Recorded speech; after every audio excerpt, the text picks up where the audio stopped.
समाज में एक अध्यात्म और धर्म को लेके एक लहर सी उठी। क्या हम इसे सनातन धर्म का उत्थान, रिवाइवल कह सकते हैं? भारत को आप भविष्य में किस प्रकार देखते हैं? बड़ी श्रद्धा है समाज के अंदर धर्म के प्रति बहुत, लेकिन धर्म को बोझ की तरह ढोते हैं। जाके जी जैसी बुद्ध होए कहे कबीर जानेगा सो। गुरुज हैं, पॉडकास्ट हैं, कोई भी व्याख्यान कर लेता है। दिशाहीन है मानव, इसलिए समाज का ये हाल है। दुनिया को सुख का मतलब ही नहीं पता। देशों के बीच युद्ध हो रहे हैं, मॉरल डिग्रेडेशन, नारी का सम्मान नहीं है। इसमें अध्यात्म का क्या रोल है? स्पिरिचुअलिटी का क्या रोल है? अध्यात्म का ही तो रोल है, और किस चीज का रोल है?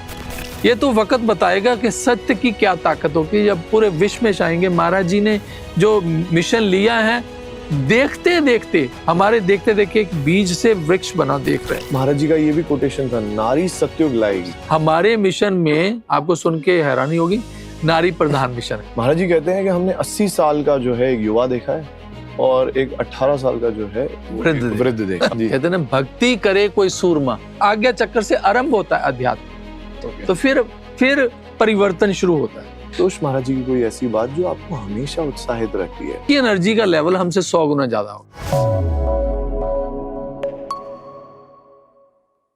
Welcome to the much awaited episode of our series Echoes of the Eternal.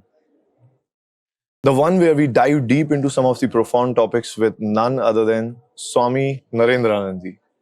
Swami ji is the global secretary of Divya Jyoti Jagriti Sansthan, one of the senior most members of DJJ's family and a guiding force for many seekers. Swami ji, सबसे पहले आपका बहुत बहुत धन्यवाद। नमस्कार। अपना कीमती समय देने के लिए धन्यवाद। स्वामी जी, आज हम आपसे सनातन धर्म, स्पिरिचुअलिटी, समाज में बदलाव जैसे कई टॉपिक्स पे चर्चा करना चाहेंगे। हमारे सोशल मीडिया हैंडल्स पे कमेंट सेक्शन में कई सारे प्रश्न आते हैं लोगों के, जिनको कोलेक्ट करके उनमें से कुछ चुनिंदा हम आपके सामने लेके आए हैं। तो आपका स्वागत है। जय महाराज जी की। जय महाराज जी की। जय महाराज जी। महाकुंभ में स्वामी जी हम देखें तो सारे विश्व की जो दृष्टि है, जो ध्यान है, वो प्रयागराज और भारत पे है। और हम देखें तो श्री राम मंदिर जी के स्थापना से समाज में एक अध्यात्म और धर्म को लेके एक लहर सी उठी है, एक रुचि बढ़ गई है। युवा कहता है मैं सनातनी हूं और इसको ट्रेंड भी करवाता है। रॉक बैंड्स जो हैं भजन्स बनाते हैं इन टॉपिक्स के अराउंड। लोग मंदिर जाते हैं, तीर्थ स्थल जाते हैं, रिचुअल्स परफॉर्म करते हैं। क्या हम इसे सनातन धर्म का उत्थान, रिवाइवल कह सकते हैं? आप सभी व्यूअर्स को नमस्कार। बात यह है रवि जी कि समाज के अंदर एक समय ऐसा आता है जब परिवर्तन की शुरुआत होती है जी। ये परिवर्तन की शुरुआत है। ये जो कुंभ है, राम मंदिर है, ये सब बने, इसके कारण से एक जनमानस के अंदर एक बहुत भावना पैदा हुई है अध्यात्म के प्रति जी। अध्यात्म के बिना सब कुछ बेअर्थ है, लेकिन अध्यात्म के ट्रू वैल्यूज को कोई नहीं जानता। जैसे मान लीजिए एक नदी है, एक पानी है, अगर पानी को कंट्रोल ना किया जाए तो विध्वंस करता है जी। अगर उसी पानी को किनारे मिल जाते हो नदी के रूप में, बहता है, बहुत बहता है, तेज बहता है, जसलो बहता है, लेकिन कहीं पहुंचना चाहता, किनारे उसको बांधे रखते हैं। तो एक दिन ले जाकर बहुत लंबी दौड़ पूरी करने के बाद वो पानी सागर में गिर जाता है, किनारे छोड़ देता है। अब किनारों की जरूरत नहीं है, अब उसे अपनी मंजिल मिल गई, जहां से वो बिछड़ा था उसमें मिल गया है। ऐसे ही इस संसार के अंदर भी हम दिशाहीन हैं मानव, इसलिए समाज का ये हाल है। शिव को मानते हैं, नवरात्रे आ जाते हैं, माता को मानते हैं, बड़ी श्रद्धा है समाज के अंदर धर्म के प्रति बहुत, लेकिन धर्म को बोझ की तरह ढोते हैं। धर्म बोझ थोड़ी है कोई, धर्म तो भय थोड़ी है कोई। भयभीत रहता है धार्मिक आदमी, बहुत भीरू हो जाता है। भय थोड़ी, निर्भय करता है धर्म तो क्योंकि हम राम को मानते हैं, राम की नहीं मानते। राम को मानते हैं, राम की नहीं मानते। ये दुर्भाग्य है। इसीलिए हम विचलित हैं, परेशान हैं, व्यथित हैं, मिसगाइडेड हैं, भ्रमित हैं और दुखी हैं। अब शिव को मानने वालों की शिवरात्रि है, ये है, बहुत शिव की वो भांग पिएंगे, ये करेंगे, बात ये नहीं है, बात ये है कि आप संसार में, आपको संसार में जीने की मर्यादाओं का ज्ञान होना चाहिए। ये आपको धर्म देता है, ये अंदर से पता लगता है, अंदर से पता। तो इसलिए जब तक धर्म के वास्तविक स्वरूप को नहीं समझते, नहीं जानते, क्योंकि धर्म एक जानने की चीज है, मानने की चीज नहीं है, प्रदर्शन नहीं है, वो एक दर्शन है।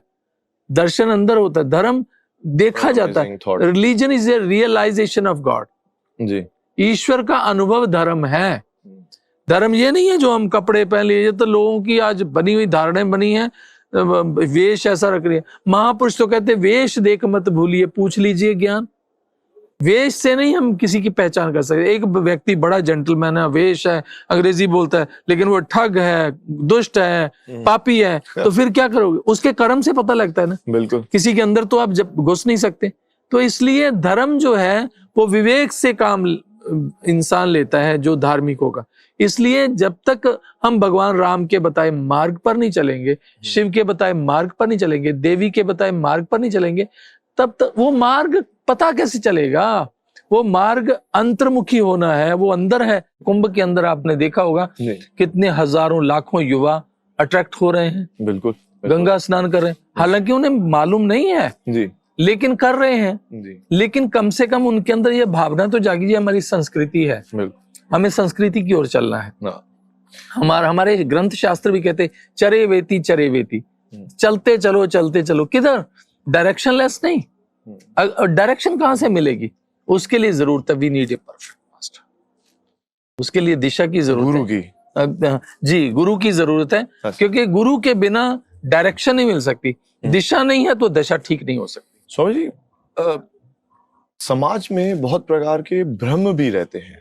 जैसे मान लीजिए अध्यात्म के लिए हमको कहा गया कि आप हनुमान चालीसा पढ़ लीजिए, हमको कहा गया कि मान लीजिए तीर्थ स्थल चले जाइए। इस प्रकार की विभिन्न प्रकार की डिफरेंट मेडिटेशन टेक्निक्स अब एडॉप्ट कर लीजिए, ट्रांसेंडेंटल एंड व्हाट नॉट। और फिर ट्रेंडिंग गुरुज हैं, पॉडकास्ट हैं, कोई भी व्याख्यान कर लेता है किसी भी श्लोक की भिन्न प्रकार से। तो एक आम इंसान तो कंफ्यूज ही हो जाएगा। वो तो एक प्रकार से कहेगा भाई मैं जाऊं किस दिशा पे, तो वो बैठ जाता है कई बार के जाता ही नहीं है। तो इसके लिए क्या समाधान है? मतलब सच्चे अध्यात्म तक कैसे पहुंचे?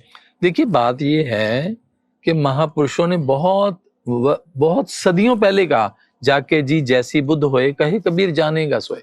जिसमें जितनी अकल है, बुद्धि है, वो उतना की काम कर सकता है। जी बिल्कुल। समाज के अंदर ये व्यवस्था है जी, क्योंकि जिनको दिशा नहीं मिलती वो गलत जगह पखंड देखते हैं, मनमानियां देखते हैं, शास्त्र सम्मत उनका चलना नहीं है, तो डिसअपॉइंट हो जाते हैं।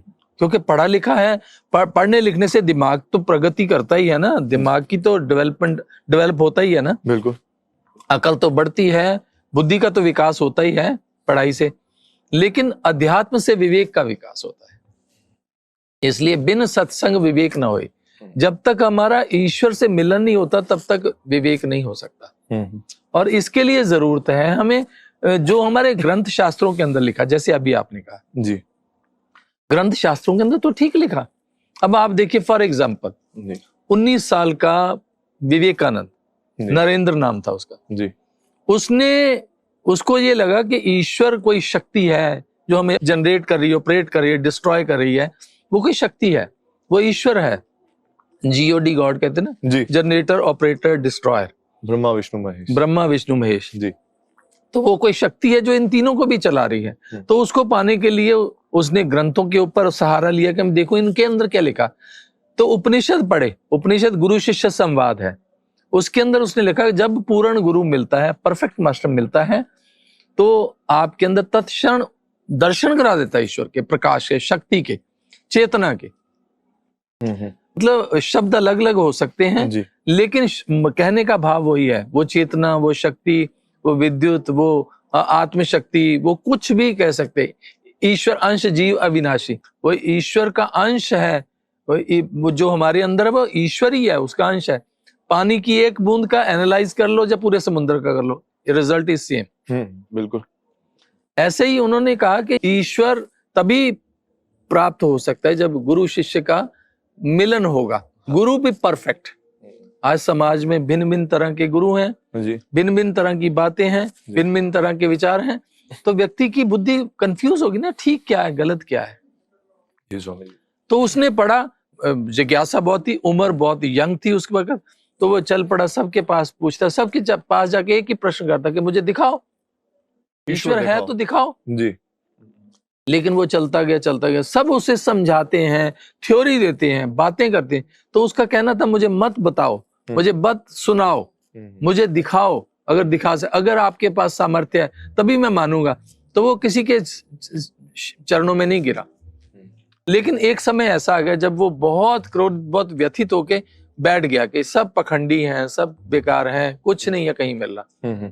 लेकिन अंदर प्रार्थना बहुत थी, सारी सारी रात रोता था वो, हे प्रभु मैं तो थक गया हूं, मैं तो नहीं पा सकता तुझे, तू ही मुझे मिल, मैं तुझे मिल नहीं पाया, मैं तुझे मिलने के बहुत प्रयास किए, इसलिए बहुत उदास भी हो गया था वो।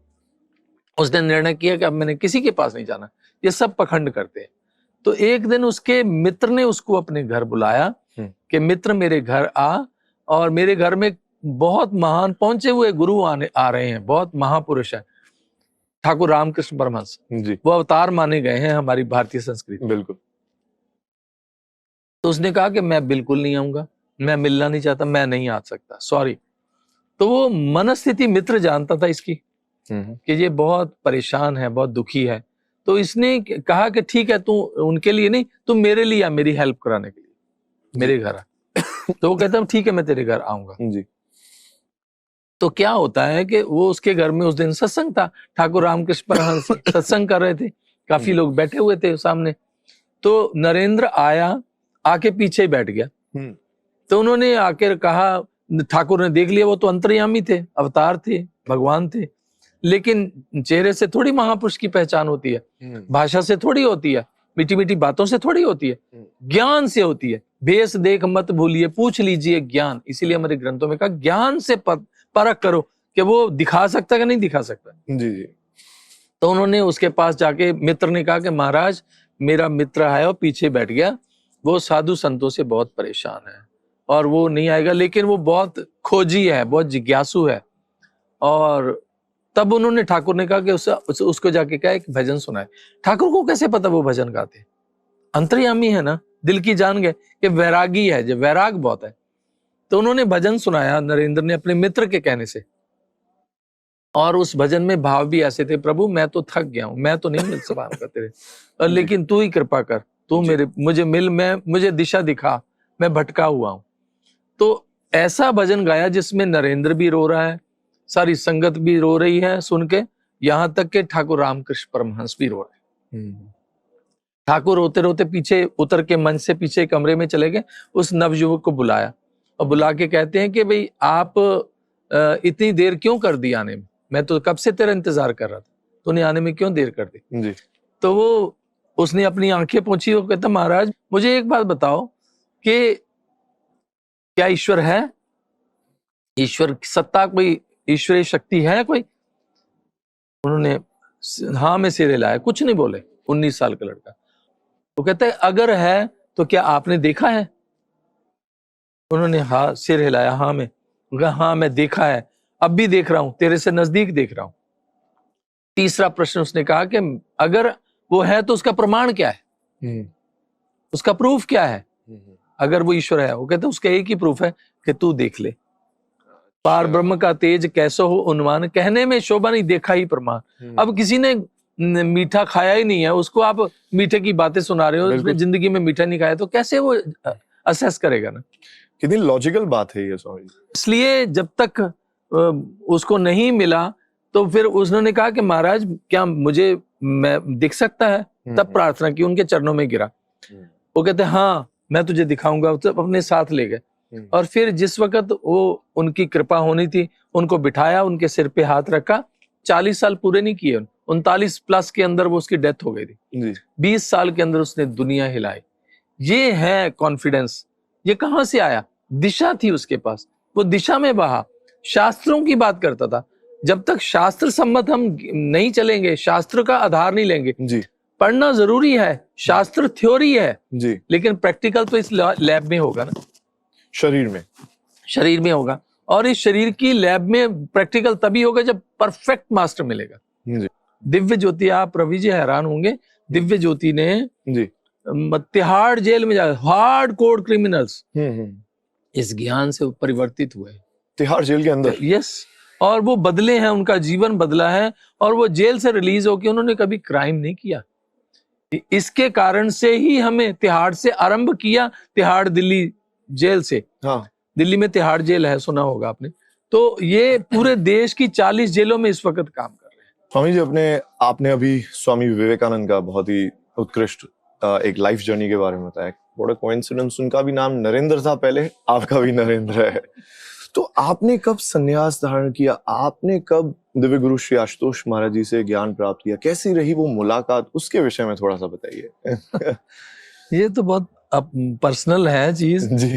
कृपया करके व्यूअर्स के लिए थोड़ा सा गाइडेंस। बात यह है कि मुझे ज्ञान दीक्षा तो 1987 में ली जी, और 1990 में 15 फरवरी 1990 में मैं समर्पित हो गया, सन्यासी बन गया, मतलब मैं आ गया। लेकिन सत्संग तो 88 से 88, 99, 90 से शुरू हो गया था। महाराज जी ने आदेश दे दिया था सेवा का कि आप दिल्ली में आरंभ करो। तो एक शुरुआत हुई वहां से, और गुरु कृपा ही कह सकते हैं, ऐसी डायरेक्शन, दिशा दी कि हमें पता ही नहीं कब हम साधु बन गए, हमें पता ही नहीं चला कब हम इस उम्र में आ गए। तो ये एक बड़ा डिसेंट एक्सपीरियंस रहा जीवन के अंदर। शायद धन पाकर, संसार पाकर हम इतना प्रसन्न नहीं होते जो मिला। लेकिन मैं ये नहीं कहना चाहता कि संसार या धन या दुनिया की इज्जत वैभव ये कोई अपराध है, नहीं, ईश्वर की कृपा है। सवाल ये है रवि जी कि आज संसार दुखी है। आज यूथ क्या, हर उम्र के बुजुर्ग दुखी है, माँ बाप दुखी है, बच्चे दुखी, सब दुखी हैं। कोई जॉब से, कोई पैसे से, और माँ बाप के पास तो एक ही चीज है कि बच्चों को पढ़ाओ लिखाओ, बस पैसा कमाने की मशीन बना दो। बात ये नहीं है, बात ये है कि संसार और करतार का समन्वय बने, संसार को भी निभाएं, जो जिम्मेवारियां, रोल्स एंड रिस्पॉन्सिबिलिटीज है उसको भी पूरा करें, लेकिन अपने कल्याण के प्रयास भी करें, क्योंकि हमें संसार में जीना है, हमारी जर्नी तो इसी में है। तो इसलिए दोनों चीजों का समन्वय होना चाहिए। कोई भी चीज छोड़ नहीं सकते जी। साधु भी संसार में रहता है, संसार नहीं छोड़ सकते। कृष्ण भगवान अर्जुन को क्या समझाते हैं? अर्जुन तू मुझसे जुड़, तू युद्ध भी कर और सुमरन भी कर, मुझसे जुड़ के इस युद्ध कर, तुझे पाप नहीं लगेगा। कमाल की बात है। मतलब धर्म की रूट्स के साथ हम जुड़ के संसार को निभाएं तो संसार बंधन नहीं है। बंधन उनके लिए जो केवल संसार में जीते, उनके लिए संसार बंधन है। जो ईश्वर से जुड़ के संसार को भोगते हैं, उनके लिए संसार आना है और जाना है। संसार को एंजॉय करो, संसार को भोगो, लेकिन संसार तुम्हें ना भोग ले। ये ध्यान रखना, माया तुम्हें ना भोग ले। तुम माया को कैसे भोगोगे? तो ये जब तक ये विवेक नहीं होगा तब तक हम इसका सही इस्तेमाल नहीं कर सकते। अभी तो हम देखें माया ही संसार को तो यही हो रहा है से। स्वामी जी, डीजेजेएस का, दिव्य ज्योति जागृति संस्थान का जो मिशन है, विश्व शांति, आपने जब ऐसे समाज की बात दर्शाई, माइक्रो से मैक्रो लेवल देखें तो संस्कारों की कमी है, देशों के बीच युद्ध हो रहे हैं, मॉरल डिग्रेडेशन है, नारी का सम्मान नहीं हो रहा, तो ये इतने सारे बदलाव, क्या ब्रह्म ज्ञान से इतने सारे बदलाव हो सकते हैं? मैं आपकी बात समझ गया। देखिए रवि जी, बात यह है, संसार में बहुत सारी प्रॉब्लम्स है, बड़ी प्रॉब्लम्स है जी। आप चारों तरफ देखो, नए हर व्यक्ति के पास पुलिंदा है प्रॉब्लम्स का, लेकिन सोल्यूशन नहीं है। आंसर मिलने से बात नहीं होगी, जब तक सोल्यूशन नहीं होगा तब तक। सोल्यूशन तो खुद के पास ही है, तो जब तक हम खुद से नहीं जुड़ेंगे तो हम सोल्यूशन नहीं जान सकते। स्वयं को जागना, बेहोशी के अंदर इंसान स्वप्न देख सकता है, और हम स्वप्न देखते हैं हम ऐसे हो जाएंगे, ऐसे बन जाएंगे, लेकिन बात ये नहीं है। बात ये है कि स्वयं को जगाना। जाग ले हो रे मना, जाग ले हो, कहाँ गाफिल सोया। इंसान एक गफलत की नींद में जो सोया हुआ है जी, गफलत, पागलपन की नींद में सोया, इंसान पागल ही तो है। इसलिए विवेकानंद ने कहा ना, the whole world is lunatic asylum, सारा संसार पागल खाना है। Someone after name, someone after fame, someone after wealth, someone after health, but very few are after God. I prefer to be mad after God. सब चीजों के अभाव का एक ही कारण है, क्योंकि हम जागृत नहीं हैं, enlightened soul नहीं है। जब तक हम जागेंगे नहीं, तब तक कैसे तभी महापुरुषों ने कहा ना, जाग ले हो रे मना, जाग ले हो, कहाँ गाफिल सोया, जो तन उपजिया संग भी सो भी संग ना होया। कहते तू अपने शरीर से बहुत मोह करता, हर आदमी को अपने शरीर से बहुत मोह है। जो तन उपजिया संग भी सो भी संग ना होया, तेरा नहीं है, तेरे साथ नहीं जाएगा, ये शमशान में जल जाएगा। इसलिए भगवान राम के, कृष्ण के, बुद्ध के, महावीर के, नानक, गुरु गोविंद, सबके मार्ग पर चलना होगा, उनकी नकल नहीं करनी होगी। हम परंपराओं को ढो रहे हैं, परंपराएं समझने के लिए है कि हम समझें व्हाट इज रियलिटी, हकीकत क्या है, हकीकत को फॉलो करें और उस ओर चले, तो फिर सोल्यूशन ही सोल्यूशन है। फिर ये संसार बहुत अच्छा। महापुरुषों ने तो कहा, ना कोई बैरी ना बेगाना, सगल संग हमको बनाई, बिसर गई सब तात पराई। उनको तो ये संसार बिल्कुल अच्छा लगा। जो वो कहते कोई बेगाना है नहीं, सब अपने हैं। ऐसा क्यों लगा? वो संतुष्ट थे। अब कबीर कोई बड़े यूनिवर्सिटी में, बड़े इंस्टीट्यूशन में नहीं गए, लेकिन आज दुनिया याद करती है उनको। क्यों? क्योंकि वो अध्यात्म से, जो अपनी रूट से जुड़े हुए थे। उनकी वाणी आज भी, क्योंकि उनके जो अंदर था वो बाहर निकला। हम तो बाहर से अंदर डालते हैं, फिर वो सुनाते हैं लोगों को कहानियां। ये हमारे स्टोर इधर हो जाता है, क्योंकि ये मेमोरी स्पेस है ना, तो इसमें स्टोर हो जाता है। जो अंदर, बाहर से अंदर डाला वही बोलते हैं। लेकिन कुछ ऐसा है जो ईश्वर ने दे के हमें भेजा है, वो महापुरुषों ने वो निकाला, वो उससे कनेक्ट हो गए ना। इसलिए उद्देश्य ये है कि कनेक्शन की बात है, कनेक्ट होते कि नहीं। जब तक कनेक्ट नहीं होंगे तब तक ये हालत ऐसी रहेगी। तब तक ना संसार बदलेगा, ना देश लड़ेंगे, आपस में बेचैनी रहेगी, बहुत ही परिवार टूटते रहेंगे, कोई हल नहीं है। आज की स्थिति से आप अच्छे से वाकिफ हैं कि क्या हो रहा है आज। उसका मेन असली जड़ तक कोई नहीं जा रहा, सब बाहर के सोल्यूशन करते। सहनशीलता, धैर्य, सत्य, संतोष, दया, ये कहां से आएंगे? ये गुण कहां से आएंगे? दया कहां से आएगी? सहनशीलता कहां से आएगी? ज्ञान से। तो ज्ञान से आएगी, वो अंदर से आएगी, जब आप अपने मूल से जुड़ेंगे। स्वामी जी, जैसे संस्थान के अंदर हम आए यहाँ पे कैंप साइट में, तो यहाँ कुछ अलग ही माहौल चल रहा है। जो बाहर संसार में चल रहा है, यहाँ कुछ अलग ही है। यहाँ की वाइब्रेशंस, यहाँ की तरंग, यहाँ की पॉजिटिव एनर्जी। आपने भी, कई सारे लोग जब आते होंगे कहते होंगे आपको कि यहाँ का वातावरण कुछ भिन्न है। फिर हम सुनते हैं कि कोई फॉलोअर्स जो है, महाराज जी के जो शिष्य हैं, सब कहते हैं कि हमने ईश्वर का दर्शन किया है, हमारी ये अनुभव है, हमारी ये अनुभूतियां हैं। ये अनुभव, अनुभूतियां, ये कैसा जगत है?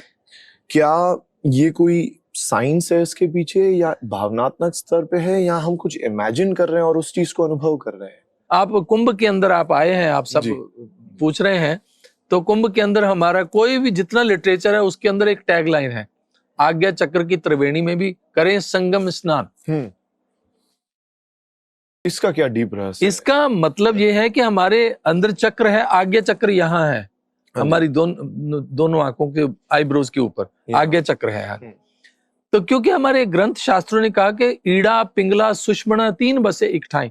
ईड़ा मतलब लेफ्ट नोजल, पिंगला मतलब राइट नोजल, सुषमना मतलब स्पाइन से होके तीनों यहाँ मिलती हैं। ओके। ईड़ा, पिंगला, सुषमना 3 बसे इकठाई, बेणी तह संगम प्रयाग।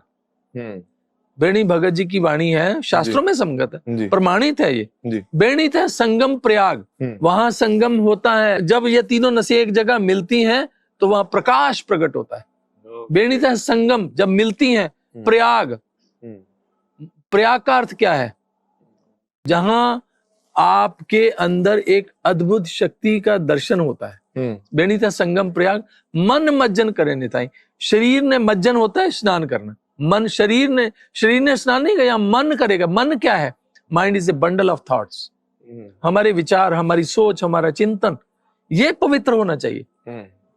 आज हमारे विचार ही तो पवित्र नहीं है, विचार पवित्र होने चाहिए। तो मन मज्जन करे निताई, संतो तहा निरंजन राम है। महापुरुष कहते कि संतो, वहां ईश्वर है, ईश्वर का जहां प्रकाश है वहीं संगम है। और ये संगम तभी होता है, इसका मिलान एक गुरु कराता है, क्योंकि 2 नसें तो स्पष्ट है, लेकिन ये सुषुप्त है जो सुषमना है। तो जब वो ज्ञान से इंट्रोवर्ट करता है तो हमारी ये जो सुषमना नस है वो मिलती है, तो यहाँ प्रकाश होता है। तो आज्ञा चक्र से आरंभ होता है अध्यात्म का। तो फिर परिवर्तन शुरू होता है। ये साइंस है, विज्ञान ज्ञान से ही तो निकला है जी। तो मैंने एक चीज ऑब्जर्व की, यहाँ यूथ ही यूथ है, प्रचारक भी यूथ है और जो सेवादार है वो भी यूथ है, यहाँ तक कि अटेंडेंस भी कई सारे यूथ है। अच्छा, फिर आपने भी अपनी युवावस्था में आपने जो है संन्यास धारण किया। अब युवा तो धर्म के नाम पे मतलब भागता है और यहाँ ठहर जाता है। यहाँ श्री आशुतोष महाराज जी का मैंने एक सुना, यहाँ पे बहुत फेमस कहा जाता है, प्रवचन है कि महाराज जी कहते हैं कि हमने 80 साल का जो है एक युवा देखा है और एक 18 साल का जो है वृद्ध देखा हुआ। बिल्कुल ठीक सुना। तो ये इतना युवा, इतना यूथ यहाँ ठहर कैसे जाता है? क्या है यहाँ पे जिसके कारण यूथ ठहर जाता है? देखिए रवि जी, वैसे मैं आपको बताऊं, कहते हैं ना, भक्ति करे कोई सूरमा। भक्ति भी किसी बुज़दिल का काम नहीं है, क्योंकि इसमें सेवा है, साधना है, समर्पण है, सहनशीलता है, और यूथ के अंदर बहुत एनर्जी होती है। और हम भी फोकस यूथ पे करते ज्यादा। वैसे तो यूथ तो सबके लिए, अध्यात्म सबके लिए बहुत जरूरी है, सबके लिए बहुत जरूरी है, लेकिन क्योंकि हमारा मिशन यूथ मिशन है, हमारे इस दिव्य ज्योति जागृत संस्थान के अंदर सब युवा सन्यासी भी मिलेंगे, युवा सेवा नहीं, बड़े भी अलाउड है, लेकिन मेन फोकस, क्योंकि वो सर्व करते हैं, सर्विस करते हैं, 20-20 घंटे सेवा कर सकते हैं, भाग दौड़ कर सकते हैं। आपने जिनको देखा सब यूथ को देखा ना जी। लेकिन काम तो सभी के, सबका सम्मान है, बड़ों का भी सम्मान है, ऐसी बात नहीं है। यहाँ तक कि वो भी 18-18 घंटे यहाँ सेवा में लगे। यही जोश है, यही मैं कहता हूँ, ये एनर्जी है जो हाई रहती है, हाई एनर्जी रहती है। किसी बहुत प्रतिष्ठित व्यक्ति का फोन आया, कहता है जी पूरे शहर में चर्चा है, मतलब कमाल हो गई, हॉलीवुड बॉलीवुड फेल है, भजन गाए उन्होंने, सन्यासियों ने, बैंड, रॉक बैंड, ये वो बड़ी बातें। और मेरे को सुन के अच्छा लगा, बच्चों ने इतनी मेहनत की है, इतना सब काम किया है, उनकी निष्ठा। बात ये कि हमारी भावना क्या है, किसी कर्म के पीछे भावना क्या है। रावण के पास क्या था, वो भी तो बहुत पढ़ा लिखा था, विद्वान था, 4 वेद 6 शास्त्रों का ज्ञाता था। लोग तो पढ़ते हैं, उनको तो जुबान नहीं याद थे, लेकिन इकट्ठा क्या हुआ, अहंकार। अहंकार ने मार दिया उसको, उनको। तो बात सिर्फ ये है, मैं ना पढ़ाई के अगेंस्ट हूँ, ना संसार को भोगने के। भाई आप अच्छा खाओ, अच्छा पहनो, पढ़ो लिखो, सब कुछ, लेकिन अपनी जड़ से, रूट से। अब एक पेड़ है, पेड़ के पत्ते को धोए जा रहे हैं, तने को धोए जा रहे हैं, फूलों को धोए जा रहे हैं, लेकिन तो वो पेड़ तो नष्ट होगा, क्योंकि उसकी जड़ को सींचना पड़ेगा, जड़ को संभालना पड़ेगा। जड़ को अगर पकड़ लिया तो पूरा पेड़ आपके कंट्रोल में है। यही तो दुर्भाग्य है ना। धर्म एक साइंस है, इसको साइंस की तरह नहीं पढ़ते हम तो एक ढो रहे हैं, बोझ ढो रहे हैं। तो जब तक विज्ञान की तरह नहीं इसको समझेंगे, जानेंगे, तब तक ये लाभकारी नहीं है। साइंस तो थ्योरी के बाद प्रैक्टिकल की बात करता है, प्रैक्टिकल की, और प्रैक्टिकल ईश्वर का साक्षात्कार। ऑफ कोर्स, बिल्कुल ठीक है। जब तक किसी चीज का प्रैक्टिकल नहीं। अब विवेकानंद जी ने बचपन के अंदर, छोटी उम्र थी उसकी, 5-6 साल की, उसको कहा गया कि इस पेड़ के नीचे नहीं, वहां तो भूत रहता है। वो कहते भूत रहता, तुमने देखा है? अपने मित्रों को कहता, मैंने देखा नहीं। तो वो उसको, छोटा सा बच्चा उसको समझाता कि जब तक किसी चीज को जानो ना, तब तक ना मानो, जब तक जानो नहीं तब तक मानो नहीं। यही तो समाज की प्रॉब्लम है कि हम, भगवान के प्रति बड़ा विश्वास है, वो विश्वास थोड़ी है, अंधविश्वास है। विश्वास तो देखी हुई चीज पे होता है, देखी हुई चीज पे विश्वास होता है। इसलिए जब तक महापुरुष कहते हैं कि तुम ईश्वर के मार्ग पर चलो, तुम्हारा जीवन अच्छा बने, तुम संसार के अंदर अच्छे व्यक्ति, प्रतिष्ठित व्यक्ति। स्वामी जी, आपकी भी एनर्जी, आई एम श्योर जो देख रहे होंगे वो भी समझ जाएंगे, आपकी भी एनर्जी बहुत अमेजिंग है। अच्छा जी। वाइब्रेशंस तो चलो जब आएंगे, मिलेंगे लोग तो जान पाएंगे। तो महाराज जी की कोई ऐसी बात, श्री आशुतोष महाराज जी की कोई ऐसी बात जो आपको हमेशा उत्साहित रखती है, ऐसी कोई वचन या ऐसा कोई दृष्टांत, ऐसा कोई अनुभव उनके साथ जो आपको हमेशा उत्साहित रखता है? मैं रवि जी एक बात बता दूं, मैं, महाराज जी बहुत ग्रेट है। आप ये, उनकी एनर्जी का लेवल हमसे 100 गुना ज्यादा होगा। हम उनके साथ पैदल नहीं चल सकते। गुरु है वो। नहीं, मतलब इतना एक्टिव रहते, एक्टिव, मतलब हमेशा तरोताजा। अगर सवेरे 9 बजे ऐसे हैं, फ्रेश हैं, तो रात को 9 बजे भी वैसे ही फ्रेश होंगे। तो उनकी एनर्जी, क्योंकि वो तो स्वयं सब कुछ है, उनके लिए तो क्या कहें। लेकिन हमारे अंदर अब एक ही इच्छा है, एक ही प्रार्थना कि अंतिम श्वास महाराज जी आपके चरणों में निकले, और कुछ नहीं है उनकी। और जब तक जिए आपकी सेवा करें, बस, और कोई इच्छा नहीं है, कुछ नहीं चाहिए। सब कुछ देख लिया संसार के अंदर, देखते हैं तो प्रार्थना अपने आप निकलती। शुक्र है प्रभु, आपने अपने पास रखा हुआ है, हमें सत्य मार्ग पर चलाया हुआ है, हम सत्य मार्ग पर चलना चाहते हैं। और ऐसी बात नहीं, मैं आपको रवि जी बताऊं, हमारा परिवार, मेरे सारे भाई, उनके परिवार, सब संसार में रहते हैं, बिजनेस करते हैं, सब करते हैं, लेकिन ऑल आर वेरी हैप्पी। क्यों? क्योंकि वो मिशन से जुड़े हुए हैं, ज्ञान से जुड़े हुए हैं, साधना करते हैं, सब संसार की ड्यूटियां निभाते हैं, संसार की जिम्मेदारियां निभाते हैं। कोई संसार अपराध नहीं है। अब ये कंपलसरी नहीं है। नहीं कंपलसरी, हाँ नहीं। लेकिन कंपलसरी जो चीज वो ये है कि पूर्ण गुरु की प्राप्ति करके ज्ञान को प्राप्त किया। अच्छा स्वामी जी, यहाँ हमने देखा 150 से ऊपर प्रोग्राम्स हुए कुंभ के अंदर, और युवा फेस्ट होते हैं, वैसे भी कई सारे संस्थान के प्रोग्राम्स होते हैं, सोशल प्रोग्राम्स होते हैं, कथाएं होती हैं, भजन संध्या होती हैं, इतने सारे भिन्न भिन्न प्रोग्राम। इससे दो प्रश्न हैं। एक, इसके पीछे इंटेंशन क्या है? दूसरा, क्या कोई बहुत बड़ा थिंक टैंक है इसके पीछे? मतलब कोई लोगों को जब बाहर से हम बात करते हैं, देखते हैं, तो कहते हैं अरे बहुत बड़ा कोई थिंक टैंक होगा जो इसको एक एक चीज को वो चलाता होगा। तो क्या इन दोनों प्रश्नों का मतलब जानकारी हमें बहुत इंटरेस्ट है, प्लीज। आपको सुनकर बड़ा आश्चर्य होगा, हमारा थिंक टैंक तो यही है।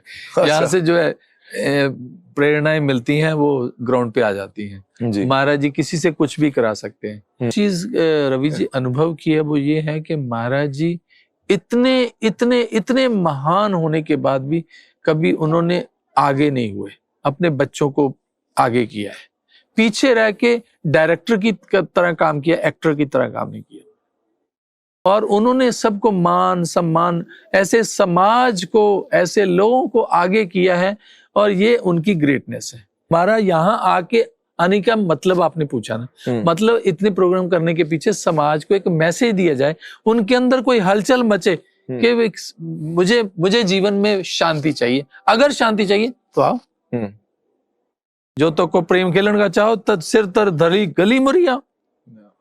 अगर तेरे को भी ऐसे खेलने का शौक है, प्रेम में खेलने का शौक है, तो तुझे भी आना पड़ेगा, अपने अहंकार को त्याग कर आगे बढ़ना पड़ेगा। अहंकार बाधक है ना जी। कोई पढ़ा लिखा कोई कहता है गुरु सब ऐसे होते हैं, अरे आपको ढूंढना पड़ेगा ना। इसको फॉलो करके हम सच्चे गुरु तक पहुंच सकते हैं। कि रवि जी बात यह है, शास्त्रों के अंदर, ग्रंथों के अंदर सब कुछ लिखा है। हाँ। ये कोई ऐसे नहीं है मत्था टेकने के लिए नहीं बने, समझने के लिए बने हैं। पार्वती पूछती हैं शिव से कि प्रभु बहुत शास्त्रों के अंदर लिखा है कि गुरु के बिना गति नहीं है, गुरु के बिना ज्ञान नहीं हो सकता। ज्ञान ब्रह्म ज्ञान, ब्रह्म का ज्ञान, संसार का ज्ञान नहीं, ब्रह्म का ज्ञान, ईश्वर का ज्ञान। तो लेकिन प्रॉब्लम है कि संसार में भिन्न भिन्न तरह के गुरु हैं, बहुत तरह के गुरु हैं, भिन्न भिन्न मतियां हैं, तो लोग जहां अपनी मति वहां। लेकिन सच्चा गुरु कौन है, किसको फॉलो करना चाहिए? प्रश्न बहुत उत्तम था, इसलिए भगवान शंकर ने इसका जवाब भी बहुत एक्सप्लेन करके दिया। पार्वती ठीक कह रही हो कि गुरु बहुत है। गुरु इस संसार में 7 तरह के हैं। सूचक है, वाचक है, बोधक है, निषिद्ध है, विहिप है, कारणाख्य है, परम गुरु है। लेकिन ये जो सूचक वाचक है, ये सब मैं 2 लाइनों में इसका जी प्लीज। सूचक जो सूचनाएं देने वाले, इधर से पढ़ लिया उधर सुना दिया। हाँ, सूचक कई सारे हैं ऐसे इधर से पढ़ लिया। आजकल तो ऑनलाइन भी बन जाते हैं, ऑनलाइन भी बन जाते हैं, बिल्कुल सोशल मीडिया। सूचक वाचक, वाचना करने वाले कथाएं वाचते हैं, उनके भी लोग चेले बन जाते, प्रभावित हो जाते। बुद्धि है किसी से भी प्रभावित हो जाती जी। सूचक वाचक बोधक, जो मंत्र पंचाक्षरी ले जाओ, ये शब्द ले जाओ, ये नाम ले लो, ये इसका रटन करो, माला फिर, हाँ ये सब चीजें चलती हैं। सम्मोहन शक्ति हो गई, मारण शक्ति हो गई, ऐसे इनके भी गुरु बन जाते हैं। कारणाख्य जो बीमार, शरीर बीमार रहता है, जब मनमानी कोई हुई इसलिए। लेकिन सबसे उत्तम गुरु है, परम गुरु है, वो ब्रह्म ज्ञानी गुरु है, जो ब्रह्म ज्ञान से जोड़ता है। इसलिए उनके पार्वती जीवन का कल्याण परम गुरु से है। परम गुरु की पहचान हमारे महापुरुषों ने बताई है कि जब वो सिर पे हाथ रखता है तो आज्ञा चक्र, वो तीनों यहाँ संगम होता है, तो यहाँ फिर प्रवेश करना है, अंतर्मुखी होना है। 10वें द्वार से 9 द्वार, तो 9 द्वार कायाकोट के 10वां गुप्त रखीजिए, बजर कपाट ना खुलनी गुरु शब्द खिलीजिए। कि तुम अपने आप अपने जोश से, अपने प्रयास से नहीं खोल सकते। गुरु शब्द, गुरु के ज्ञान ही खोल सकता है, उसकी कृपा ही खोल सकती है इसको। तो फिर जब ये दरवाजा खुलता है तो फिर इंट्रोवर्ट होते हैं, तो फिर ध्यान लगता है, फिर ध्यान की शुरुआत आरंभ होता है। तो इसलिए ये जो 7 गुरुओं का आपने प्रश्न किया है, तो वो परम गुरु है जो बिल्कुल ब्रह्म ज्ञानी है, धर्म को बांटता है जन जन के पास जाके। जैसे हम दिल्ली से आए हैं यहाँ प्रयागराज में आके, इतने प्रोग्राम भिन्न भिन्न तरह के यूथ के लिए, नारी कुंभ किया है, बच्चों के लिए तरह तरह की प्रेरणाएं दी हैं, कथाएं भिन्न भिन्न तरह 6-7 तरह की कथाएं हुई हैं। हाँ। तो उद्देश्य यह है कि यहाँ जो व्यक्ति आ रहा है उसको उसके आने का पर्पस पता लगे। उन लोगों बहुत लोगों दीक्षा ली है, सैकड़ों लोगों ने दीक्षा लिया है, ज्ञान लिया है, तो ज्ञान तो उनका आना सफल हो गया। उन्होंने ईश्वर को घट में देखा है, उन्होंने उसको रियलाइज किया है और वो बहुत खुश है, बहुत प्रसन्न हो, क्योंकि जो उन्होंने सुना वो उन्होंने देखा भी। जो थ्योरी है वो प्रैक्टिकल में बदली, तभी इंसान इस मार्ग पे चलता है।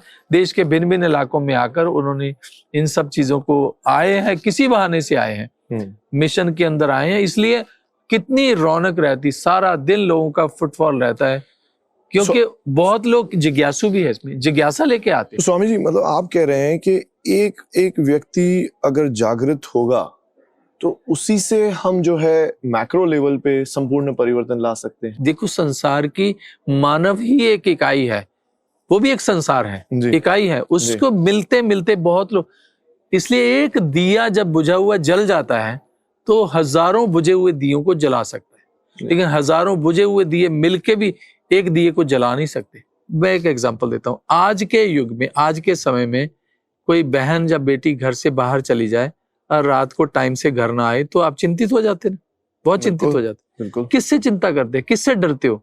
समाज के एलिमेंट्स, कुत्ते बिल्ले सांप गऊ गधे से तो नहीं डरते ना, इंसान से डरते हो कि यार कोई गड़बड़ ना हो गई हो, प्रभु ठीक कृपा करना, उसकी रक्षा करना। तो बात यह कि इंसान को ठीक करना ही सबसे बड़ी बात। इंसान अशांत है, वही सब क्राइम करता, वही सब बुराइयां करता, वही सब कपट करता, छल कपट धोखा बेईमानी सब इंसान के द्वारा होते हैं ना। तो इसलिए जब तक इंसान के ऊपर काम नहीं किया जाएगा, इंसान बदल गया तो सारी सृष्टि, सारी वसुंधरा ही बदल जाएगी। तो एक व्यक्ति से बहुत कुछ हो सकता है, एक व्यक्ति छोटा नहीं होता, बहुत बड़ी इकाई है। स्वामी जी, इसी के ऊपर आज तक आपने पिछले लगभग 30-40 वर्षों की अपनी एक प्रकार से जर्नी जो आपकी रही है, संस्थान का एक बहुत ही बहुत ही वास्ट एक्सपांशन हुआ है, एक ग्रोथ हुई है। एक तो आप उसके विषय में थोड़ा सा बताएं कि कितना आज संस्थान कहाँ कार्य कर रहा है, और दूसरा आगे आप अगले कुछ वर्षों में संस्थान को कैसे देख रहे हैं, संस्थान का विजन, संस्थान आगे कैसे अपने विजन को पूरा करने की ओर आगे बढ़ेगा। रवि जी, बात यह है कि इसके 2 प्रश्न आपने किए कि एक फैला बहुत जल्दी से है जी, और दूसरी आपने कहा कि आगे एक्सपेंशन क्या। फैला तो इसलिए क्योंकि जिसको भी ज्ञान मिलता ना वो प्रचारक बन जाता। प्रचारक कोई भगवान पहना नहीं, यहाँ तो सिविल कपड़ों में भी प्रचारक है। जो कोई ज्ञान मिलता वो फिर सत्संग सुनाता, माउथ पब्लिसिटी से पहला। मैं आपको एक, मुझे बात याद आ गई, मैं जब समर्पित हुआ था ना जी, मुझे महाराज जी ने एक ही बात कही थी कि मैं कुछ भी क्षमा कर सकता हूँ, 2 बातें नहीं क्षमा कर सकता। पब्लिक फंड्स का मिसयूज नहीं होना चाहिए।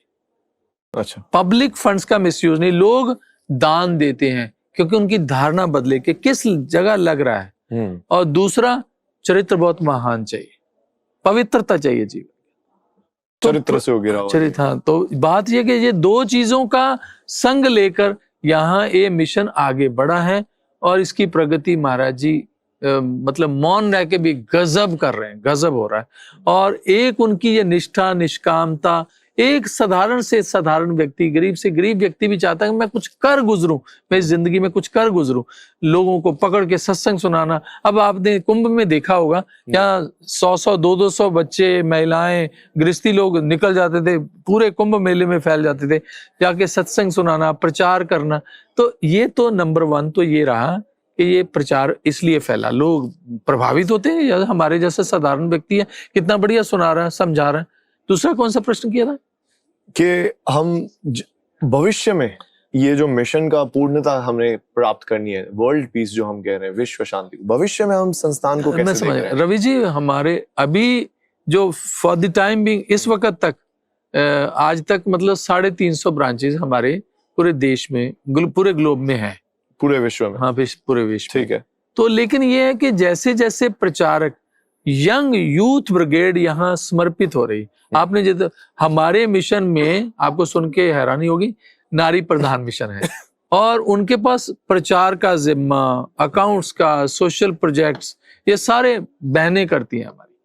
उन्होंने ये मोर्चे पूरे, और जिम्मेवारी, ईमानदारी, निष्ठा से, समर्पण से, और हार्ड वर्क, हर गुण देखने को मिलता उनके अंदर। मैं कोटेशंस और- पढ़ रहा था तो एक महाराज जी का ये भी कोटेशन था, नारी सत्युग लाएगी। नारी सतयुग लाएगी। ये देखिए, इतना एक्सपोजर कभी, मैं ये बड़ा गर्व से कहता हूं कि जो नारी को यहाँ सम्मान और सुरक्षा दी है महाराज जी ने, वो कहीं नहीं हो सकती। वो दिव्य ज्योति के अंदर जो सम्मान दिया, आज कथा व्यास, आज प्रीचर्स, आज लेक्चर करने, कॉर्पोरेट लेक्चर्स, और यहाँ मिशन के अंदर PhDs, गोल्ड मेडलिस्ट, एमटेक, ऐसे ऐसे बच्चे समर्पित हो रहे हैं और अपनी सर्विस दे रहे हैं निष्काम।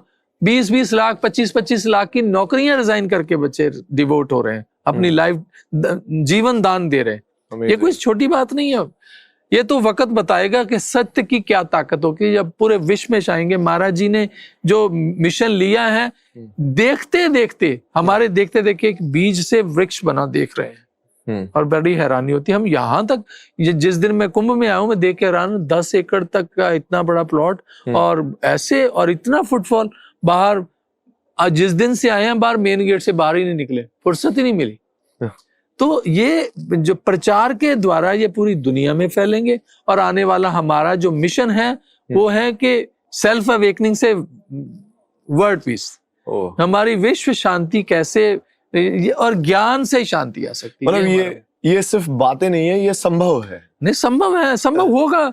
लोग आज नहीं मानेंगे, आज मान रहे हैं ना। आज जितने भी गेस्ट आ रहे हैं वो कितने खुश होके जा रहे हैं, यार यहाँ जो देखा है। मुझे आज सवेरे एक गेस्ट का फोन आया, कहता है ये जो 9 तारीख को आपने प्रोग्राम, पूरे कुंभ में चर्चाएं हो रही हैं। मैं एक यूनिवर्सिटी में गया, वहां यूथ कहता जी क्या बॉलीवुड हॉलीवुड फेल है, सब इतना खुश है, इतना। तो ये कम्प्लीमेंट है हमारे लिए। सनातन धर्म की ऐसी व्याख्यान आज तक जो मेरी समझ थी वो ये थी कि हमारे तीर्थ स्थल है, मंदिर है, रुद्राक्ष है, मालाएं हैं, भजन है, संकीर्तन है, कथाएं हैं। लेकिन आपने तो हॉराइजन ही एक्सपांड कर दिया। रवि जी, एक बात मैं बता रहा हूं, आपने बहुत अच्छा एक शब्द ले, आजकल बड़ा प्रचलन में है, सनातन। सनातन धर्म, हाँ, क्या है? धर्म का अर्थ होता है धारण करना।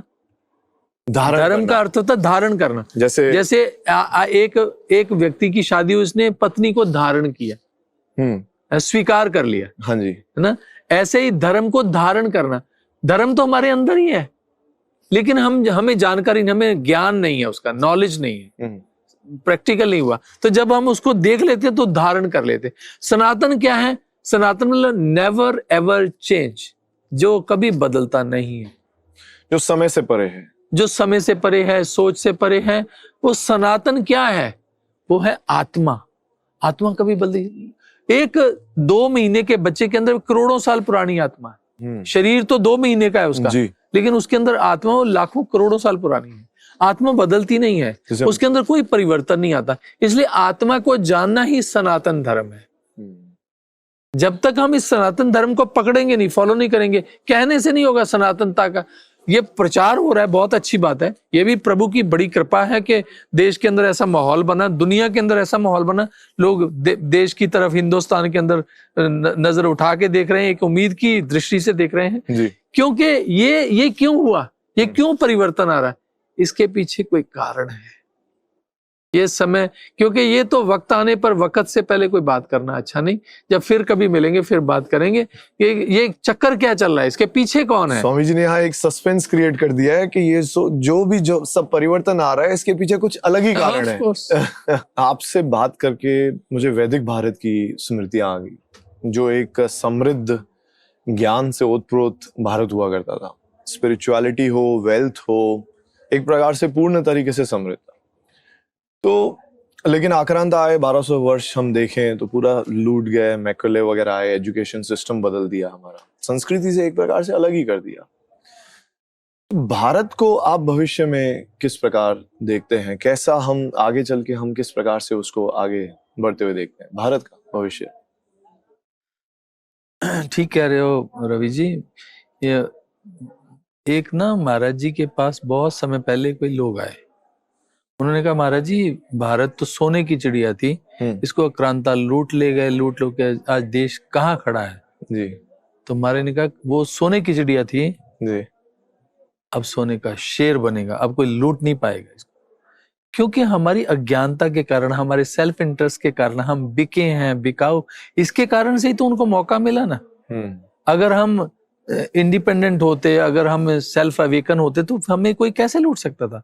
तो इसलिए अब अध्यात्म ज्ञान के द्वारा समाज को जागृत समाज संगठित किया जा रहा है। अब आप दिव्य ज्योति के अंदर जागृत समाज है ना, तो ये महाराज जी ने कहा कि आने वाला टाइम देश को कोई लूट नहीं पाएगा और सोने की चिड़िया नहीं, अब सोने का शेर बनेगा। Amazing thought, amazing. शेर बनाएंगे, ऑफ कोर्स। ये अभी जो हम देख रहे हैं बाहर का, अगर हम देखें तो इंडिया मूवमेंट कहा जाता है। हम इकोनॉमिकली, सोशली हम देखें तो जबरदस्त अपलिफ्टमेंट। यहाँ तक कि ये भी कहा जाता है 2050 तक हम जो है सुपर पावर बन जाएंगे, हम विश्व गुरु फिर से बनने की ओर है। इसमें अध्यात्म का क्या रोल है, स्पिरिचुअलिटी का क्या रोल है विश्व गुरु बनने में? अध्यात्म का ही तो रोल है, और किस चीज का रोल है? देखियो, भौतिकता का एंड देख लिया सबने, सारी दुनिया ने भौतिक जगत, भौतिकता, धन, वैभव, सब कुछ देख लिया, और उससे मिला क्या? युद्ध, जंग, बेचैनी, बिखराव, टूटन, यही तो मिला। लेकिन अध्यात्म सबको संगठित करता है, जहाँ जात पात से ऊपर उठ के, अपनी सोसाइटी से ऊपर उठ के मानव के स्तर पर पहुंचकर इंसान काम करता है। तो इसलिए ये भविष्य ही अध्यात्म से ही पूरे विश्व को संगठित करेगा, शांत करेगा, वही फैलेगा। इसलिए अध्यात्म के बिना और कोई नो अदर। जैसे हम देखें यूनाइटेड स्टेट्स है, कई सारे डेवलप्ड कंट्रीज है, उन तो बहुत धन, अथाह धन इकट्ठा कर लिया, समृद्ध है, सुखी है। तो अध्यात्म का इसमें बहुत ज्यादा उनके रोल नहीं रहा है। बेशक नहीं रहा। इसीलिए यही कारण तो है कि बाहर विदेशों में संसार की सुख सुविधाएं तो बहुत है, लेकिन शांति नहीं है। अब कितने हिंदुस्तानी लोग विदेश गए हैं, आके अपने परिवार के लिए, अपनी औलाद के लिए दुखी होते हैं। अब हमारा एक प्रोग्राम संस्कारशाला चल रहा है, 3 साल से 13 साल तक के बच्चों के लिए, 3 साल से 8 साल तक, 8 साल से 13 साल तक, 2 ग्रुप हैं। क्योंकि हमारा मानना यह कि 15 साल की उम्र के बाद बच्चों को समझाना बहुत कठिन हो जाता है, और विदेश में तो और ज्यादा। तो आप हैरान होंगे कि विदेशी लोग फोन करके ऑनलाइन क्लास लो, ऑनलाइन करो, अपने हमारे बच्चों को भी संस्कार मिले, इनको भी पता लगे वैल्यूज क्या होती हैं, पेरेंट्स के प्रति क्या, समाज के प्रति क्या, क्योंकि वहां कुछ पता नहीं है। भौतिकता की अंधी दौड़ है, जिसके कारण से अशांति, शांति, घर में अशांति, बाहर अशांति। तो क्या नोट धन चबाने हैं किसी ने? जी, शांति तो एक भूखे रह के भी शांति मिलती है। एक अब कबीर का चूल्हा एक टाइम जलता था, एक तरफ ठंडा होता, देन व्हाट, क्या फर्क पड़ा? आज दुनिया उसको पूछती है ना, राजे महाराजे उसके चरणों में आते थे। तो बात सिर्फ ये है कि अध्यात्म को जाने बिना संसार में शांति नहीं आ सकती। अगर आपको शांति चाहिए तो प्रभु की शरण में आना। जो सुख को चाहे सदा शरण राम की ले, महापुरुषों ने ऐसी थोड़ी कहा। अगर सदा सुख चाहता है, सुखी, दुनिया को सुख का मतलब ही नहीं पता। सुंदर आकाश, इसका मतलब सुंदर आकाश, सा मतलब सुंदर, खा मतलब आकाश। तो ये आकाश नहीं, ये आकाश। हमारा चिंतन सुंदर हो, हमारी दृष्टि सुंदर हो, हमारा विचार सुंदर हो, हमारी सोच सुंदर हो, वही तो नहीं है। एक अंतिम प्रश्न स्वामी जी,